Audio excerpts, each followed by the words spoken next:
Anime. Lots of series are released each season, so much so that you have to pick which ones to look forward to, because you're not going to watch everything. You're not Giguk.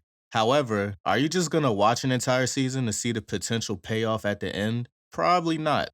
Well, why not just give the first 3 episodes a try? Speaking of tries, This series is just for you! Welcome to the 3-Try Test!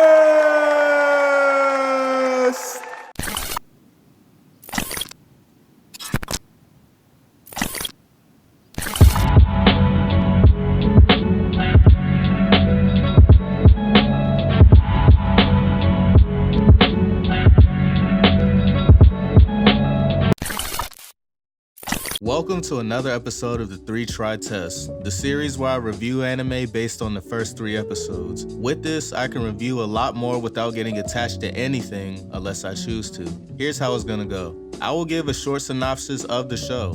Then I'll review the first 3 episodes and rate them based on my level of enjoyment. An overall average will be given based on the 3 individual ratings. Lastly, only new original series. No sequels or new seasons of an already established anime. Got it? Simple enough? Cool. Today's topic, we're discussing ZOM 100.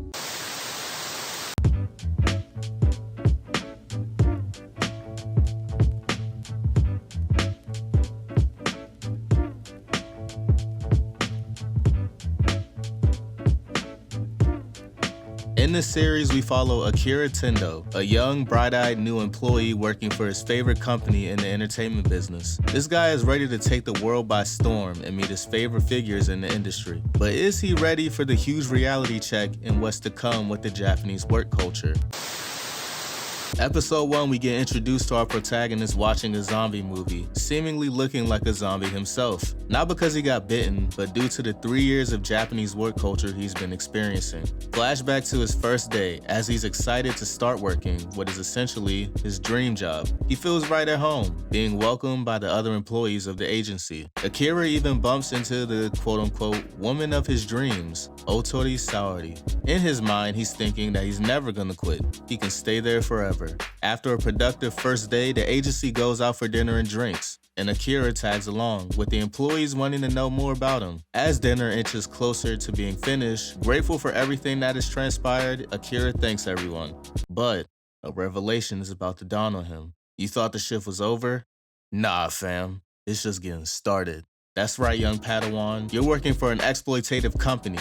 Home? What's home? This office? That cubicle? That's your new home now, my guy. You can't leave until all the work is complete. Welcome to the Japanese work culture. Days and nights go by, many people sleeping under their desks, endless energy drinks and junk food being bought, niggas on that Xbox gamer diet in there. Tons of health issues, people pissing blood, ulcers, countless hours of unpaid overtime, some people quitting so Akira has to finish their work on top of his own. Man's got humble with the quickness. 2 days go by, he finally gets to go home. And instead of feeling like shit, he is re-energized and determined the next day, but quickly reverts. He runs into Saori again, who seems unfazed by the environment around her. And Akira thinks she's used to it when actually, she's been banging the boss behind closed doors. Oh. So she's that kind of character. Cool. As he's leaving to go to work, he notices a letter in his door, notifying him about his bike space payment. He goes to the tenant to talk to them, and this is the moment that turned his entire life around. The beginning of a zombie apocalypse. Because of this event, he asks the burning question that brings life back into his body. This was a masterclass of how a first episode should be presented. Stellar direction, brilliant transitions between scenes, creative framing, beautiful animation, top-notch voice acting, and the second half of the episode takes all those points to a whole other level. Out of all the anime I've watched this year, this has been the best and my favorite first episode I've seen. Lots of details I didn't notice on first viewing but realized after numerous rewatches. The best one was the manipulation of the cinematic black bars, and how Akira charges into them and changes the aspect ratio to full screen. This was a perfect introduction to the series, which is why I'm giving it a 10 out of 10. Well deserved.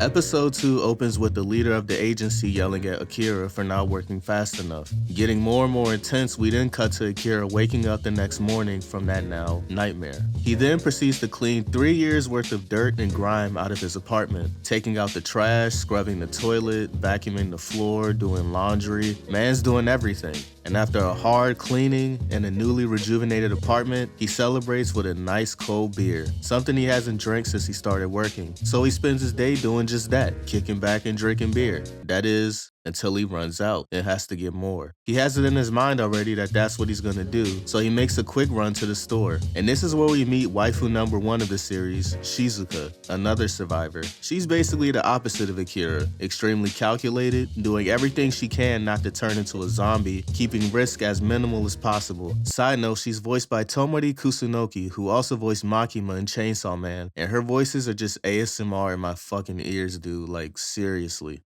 Anyway, after saving Akira from getting hit by a truck that crashed in the store, she bikes back home. And in that moment, he may have found his second Saudi. On the way back home, he notices a balcony that has been broken into by zombies. It's the apartment of a couple he met prior to going to the store, who's now dead. Noticing the aftermath and realizing that not a lot of time is left, he starts a bucket list of all the things he wants to do. This episode was an interesting adaptation on the two characters and their different ideologies. While Akira is free-spirited, caring about the simpler things, living in the now type of character, Shizuka is more thoughtful, analytical, and thinking of the bigger picture. We see her making a list of 100 things to avoid becoming a zombie, which clashes with Akira's 100 things to do before becoming a zombie. The second half of the episode is from Shizuka's perspective, as it focuses on her morning and the events leading up to the two meeting, puzzled at the fact that someone like Akira is even still alive. Then it ends with her thinking about how something so simple can make a person that joyful, feeling regretful for not picking up the Sakura mochi in the store. How the production team connected the two perspectives was executed to perfection. I give this episode a 9 out of 10.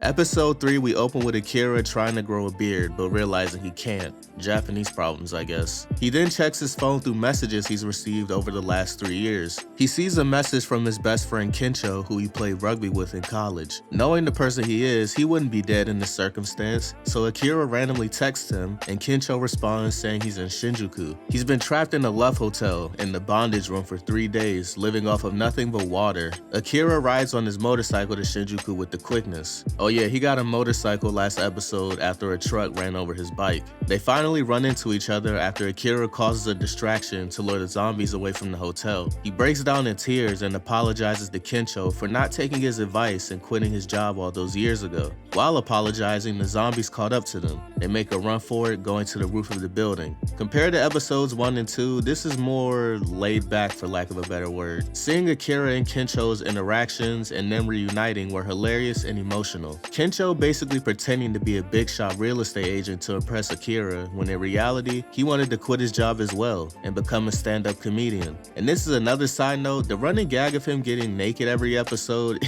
each time is so unnecessary but gut-bustingly hilarious. Out of the 3 episodes, this was my least favorite, but I still enjoyed it nonetheless. I give this episode an 8.5 out of 10.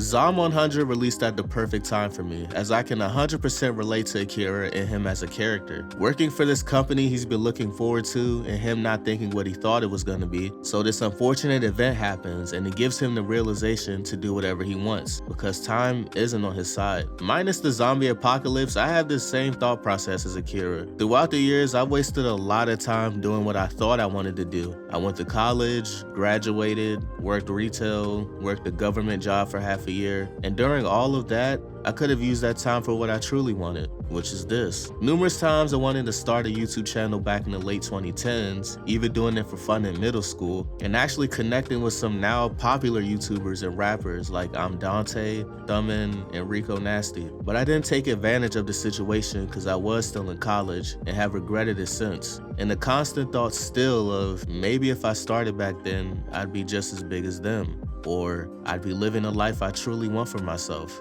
Now, I'm tired of wasting my time. I'm gonna do this. I'm willing to put in the time for this goal that I want, and I won't let anything get in the way of that. I really like the message that Zom 100 tells, and from the mind-blowing adaptation from Bugs Films, it only amplifies that message. Zombie Apocalypse series isn't anything new under the sun, but this series is a fresh take on the genre. From the individual ratings, I give Zom 100 a 9 out of 10. If you haven't checked it out but were curious, I definitely recommend you should. Just be aware that the release schedule for this anime has been really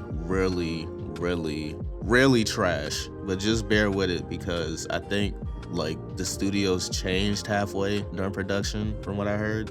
Yeah, just a warning. But yeah, this has been another episode of the 3-Try Test. What are your thoughts on Zom 100? And what series should I give this test next? Let me know your thoughts down below. Like, comment, and subscribe if you rocked with the video. Till next time, deuces.